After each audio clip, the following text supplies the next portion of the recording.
Guys आज हम नाप लेना बता रहे हैं कि अगर हमारे पास फिटिंग का कोई कपड़ा नहीं है तो हम उसके बहुत तो वैसे फिटिंग के लोग कपड़े देते हैं। अगर फिटिंग का कपड़ा नहीं है तो आप कैसे नाप लेंगे।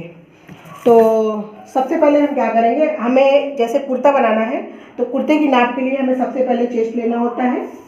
ये हमने चेस्ट ले लिया, ये उंगली हम ऐसे लगाए रहते हैं, ये वाली उंगली हम बीच में लगा के रखेंगे। ये हमने लिया चेस्ट। फिर उसके बाद हमने ली कमर। कमर के बाद हमने हिप ले लिया। हिप की भी नाप लेनी क्योंकि यहीं से चौक निकालनी होती है।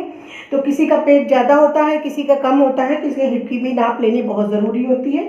ये कुर्ते की नाप लिए बहुत ज़रूरी है। उसके बाद हम लेते हैं, इस तरह से हम तीरा लेंगे। यहाँ इस शोल्डर से लेकर इस शोल्डर तक ऐसे लेंगे तीरा, तीरे की नाप लेंगे। और तीरे की नाप लेने के बाद फिर हम कुर्ते की लंबाई की नाप लेंगे। तो सबसे पहले हम पीछे से ही नाप लेते हैं, जितना हमको लंबा कुर्ता चाहिए होता है। मान लीजिए मैं 38 लेना है या 36 लेना है या 39 लेना है, जितना भी लेना है तो इस तरह से हम पीछे से कुर्ते की भी नाप दे लेते हैं। उसके बाद हम आस्तीन की नाप यहाँ से लेकर जितनी हमको, मान लीजिए हमें 8 इंच चाहिए, 5 इंच चाहिए या हमें 1/4 चाहिए, तो 1/4 की लंबाई यहाँ तक की आती है।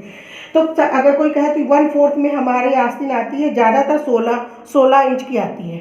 तो हमने इतनी 1/4 की लंबाई ले ली, 16 इंच की। और उसके बाद हम क्या चौड़ाई ले लेते हैं आस्तीन की। तो ये हमारी कुर्ते की नाप हो गई। और ब्लाउज की नाप भी हम ऐसे ही लेते हैं। सबसे पहले